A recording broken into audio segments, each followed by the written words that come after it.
Okay, wow. So when I woke up this morning, I thought to myself, we're finally going to make a video about the Jakob Chychrun, LA, Brandt Clark stuff, because that was apparently a thing, but nah, it's not a thing yet. I mean, there was a conversation or two going around about it yesterday, but no.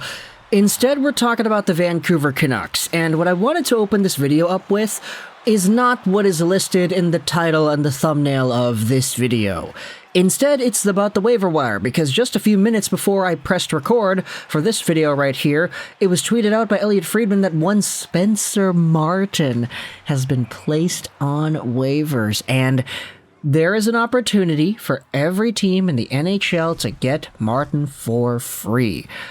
We'll see tomorrow whether or not that ends up happening, if he clears, goes to Abbey, or if he goes to some other team, but at the moment, Martin is sort of up in the air as to whether or not he'll be a Vancouver Canuck for the remainder of the season. But aside from that, there is indeed a bigger conversation that I wanted to have about a guy on the blue line. Let's head over to Quinn Hughes and his D partner, because when it comes to Luke Schenn, there have been extending trade talks via the NHL insiders that we all follow, pretty much that started out like the past few days or so. Let's head over on to the fourth period, David Pagnotta, because what he tweeted out earlier today kind of had a lot of Canucks Twitter up and running with trade proposals and trade ideas. Back in Toronto for a few days after a red-eye from LA. As Chychrun Watch continues, another name to keep tabs on, as I just noted on TSN 690, is Luke Schenn. Lots of talk this morning that things are getting close there. Calgary and Boston are still in the mix. I heard Tampa Bay is out. The price is a third-round pick plus.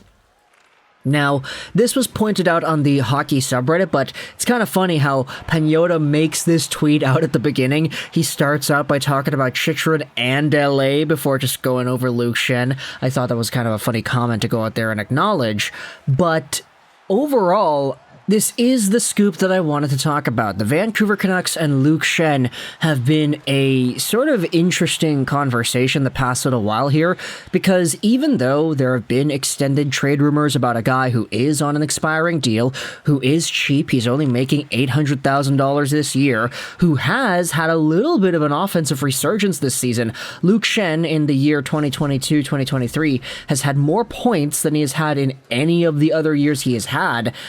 I mean, look, this is technically the best year he's had in a decade. It's wild, and we're not even, fully through it yet. He's got 18 points in 52 games played, and he hasn't had that amount of points in one NHL season since, okay, there's a 17-point year in there, 2015-16 split between two teams, but aside from that, you're going to have to go back to Toronto in 2011-2012, and that's when you see Schenn put up 20 points on the year.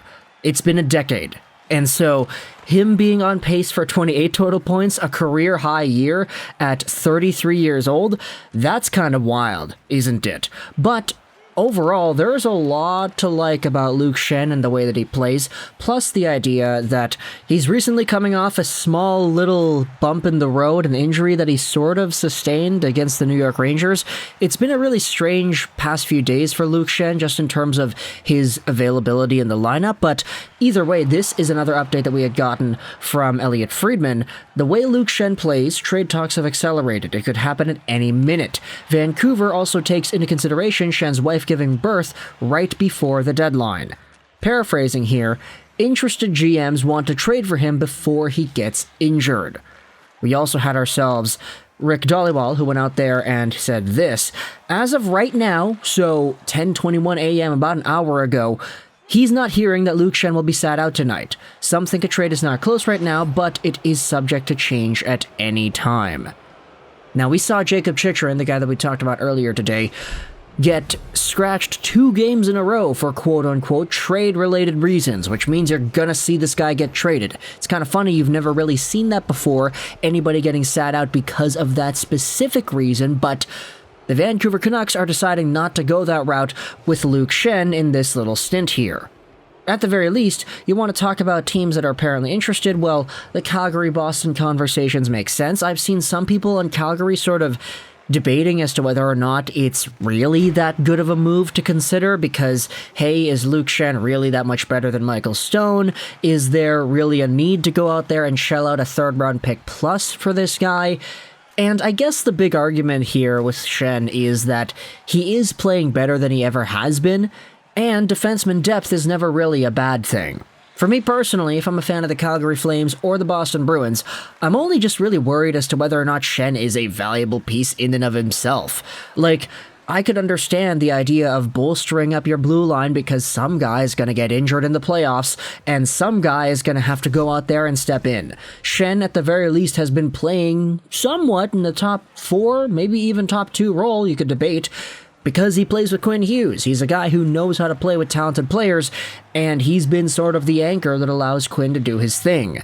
It's been a very complimentary relationship between these two guys on the ice, and I think you really shouldn't go out there and discredit the value that Luke Schenn, of all people, has because of it. Schenn's name hasn't really been the most, let's just say, positive out there. There was a time when Luke Schenn was seen as a scapegoat, especially during his days towards the end of Toronto, and Philadelphia thrown in there as well. He was never really the most, let's just say, highly regarded NHLers in that respect. But ever since heading over to Vancouver, reviving his career, going to Tampa Bay, winning 2 Stanley Cups, and then coming back to Vancouver, where he's actually been a very productive defenseman, I feel like there has been some sort of a retribution story here for Schenn. So teams like Boston, teams like Calgary, they're taking notice. And when it comes to the argument as to whether or not the Canucks should bring Schenn back, because he's been very vocal about how he's willing to stay and he likes Vancouver and BC enough to make this his long-term home, I mean, there still is a business side to it as well. The Vancouver Canucks are a rebuilding team, and if you really wanted to go out there and bring Schenn back, who's to say you can't just re-sign him in the offseason like you did last time? This happened already. It did. The Canucks let Schenn go in the first place. He signed with Tampa Bay, taking a cheaper deal to win a Stanley Cup or 2, he won 2, and then he came back to Vancouver. Now you got Calgary and Boston going out there and trying to shell out assets for this guy. At the very least, if it's a third-round pick and a prospect, you take it and you run. Because any sort of long-term help, any sort of draft pick in this situation is a win for Vancouver, since this is a guy that is expiring and you're not guaranteed to seeing any long-term gains out of this sort of thing. This is like Tyler Mott from last year. You had to trade the guy away. You had to. You were kind of handcuffed into doing so, but you had to and you did.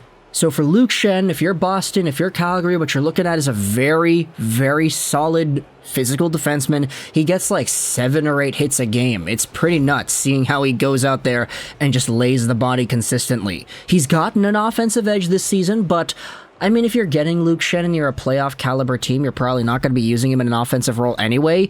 He just kind of defaulted to being that this season since he plays with Hughes and he started throwing the puck on net a lot more. But I mean, there's a lot of love going on for Luke Schenn in Vancouver. There's a lot of people saying that he should be the next captain as well, ever since Bo left. So Schenn being on the market, not surprising. Schenn having all these updates about him, not surprising. Schenn being potentially traded soon, not surprising. I'm just interested in seeing what the return is going to be. If you're Calgary, if you're Boston, let me know your thoughts in the comments. What do you think this guy should go for? And what is the max that you would be willing to give up for a player like Luke Schenn, assuming there is some sort of a bidding war going on? I don't really think that it's appropriate to say that a guy like Schenn is going to get a bidding war for him, but like, weirder things have happened, I guess. So let me know your thoughts in the comment section below. I hope you enjoyed this Juraj Rolls 99. We'll see what happens with Spencer Martin tomorrow, because that guy, I honestly don't know if he gets claimed or not. He's been very bad. And bye.